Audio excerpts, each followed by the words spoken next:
Terima kasih. Terima kasih Datuk Seri Ketua Pembangkang. Saya tertarik apabila Datuk Seri Ketua Pembangkang membangkitkan aspek tata kelola dan saya nak tanyalah Menteri Ketua Pembangkang ini lama sebagai Menteri Kabinet sebelum ini.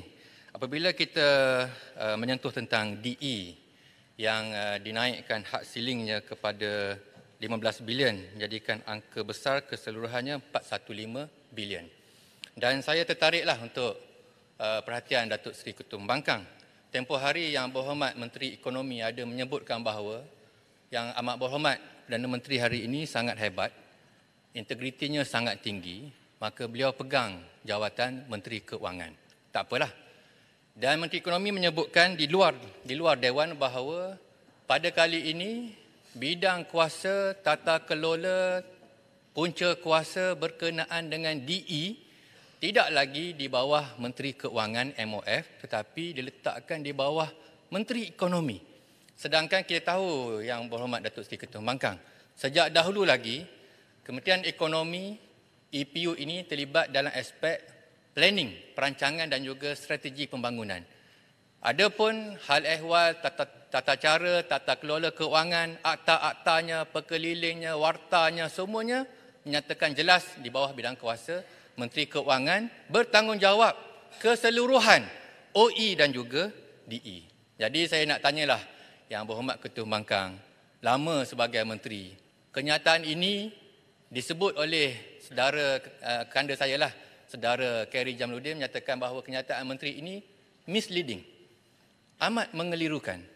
Dan sahabat saya di luar juga menyatakan bahawa penjawat-penjawat awam ketawa besar apabila Menteri Ekonomi menyatakan bahawa tugas MOF, tugas Menteri Keuangan ini dikecilkan skopnya hanya kepada OE semata-mata.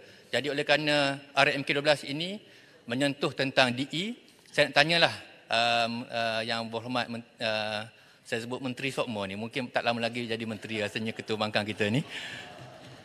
Adakah benar kenyataan Menteri Ekonomi tersebut dan di manakah, tanya Menteri Keuangan, di manakah aktanya, di manakah dalam wartanya, di manakah dalam pekelilingnya skop Menteri Keuangan MOF ini hanya menjaga OE, tidak lagi menjaga DE, sedangkan kita tahu procurementnya, tendering prosesnya, financingnya, sukuk dan bondnya di bawah Yang Amat Berhormat dan Yang Berhormat Menteri Keuangan yang amat sibuk jadualnya. Terima kasih Datuk Seri Ketua Pembangkang.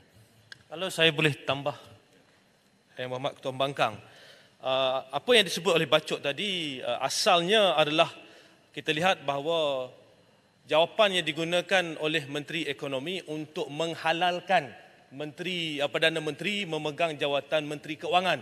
Jadi nak justify dengan izin atau menghalalkan tindakan tersebut, maka dikatakan kononnya seolah-olah DE ini di bawah Kementerian Ekonomi dan OE itu di bawah Kementerian Keuangan. Saya di Kementerian Hal Ehwal Ekonomi sebelum ini.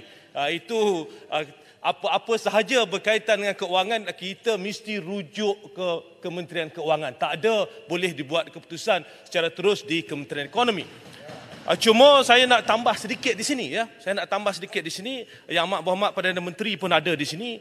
Melihat keadaan ekonomi semasa, melihat cabaran dunia di luar sana, kita lihat bagaimana ekonomi Malaysia, ekspor kita jatuh, ya, GDP kita pertumbuhan lebih rendah, menyederhana. Ya. Apa yang kita lihat pada waktu ini adalah kita memerlukan seorang Menteri Keuangan yang dapat menumpukan sepenuh masa kepada urusan-urusan pentadbiran Kementerian Keuangan. Dan jika kita lihat dalam sejarah Malaysia, apabila Perdana Menteri turut menjadi Menteri Keuangan, maka akan ada Menteri Keuangan kedua. Yang Berhormat Titi Wangsa di sini pernah menjadi Menteri Keuangan kedua. Yang Berhormat Tan Sri Nur Muhammad Yaakob pernah menjadi Menteri Keuangan kedua.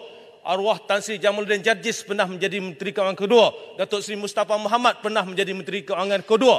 Jadi kita lihat itu rekodnya.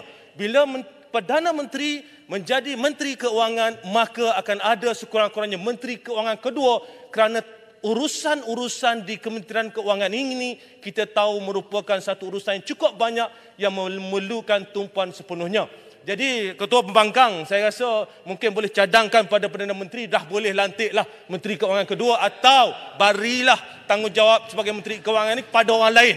Dan Perdana Menteri nak pusing mana pun dalam Malaysia ini, nak pusing dunia, nak jumpa pelakon, penyanyi ke apa, boleh buat janji urusan berkaitan keuangan negara dan ekonomi negara diberi tumpuan sepenuhnya. Terima kasih. Datuk Seri Ketua Pembangkang, saya nak tambah cadangan Datuk Putrajaya.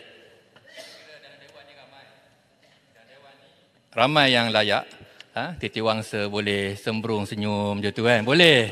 Saya kira di Sabah ramai, daripada Sarawak ramai. Jadi mengapa tak susah pun lantik saja Menteri Keuangan kedua, kerana hanya Menteri Keuangan yang boleh masuk dalam mesyuarat kabinet.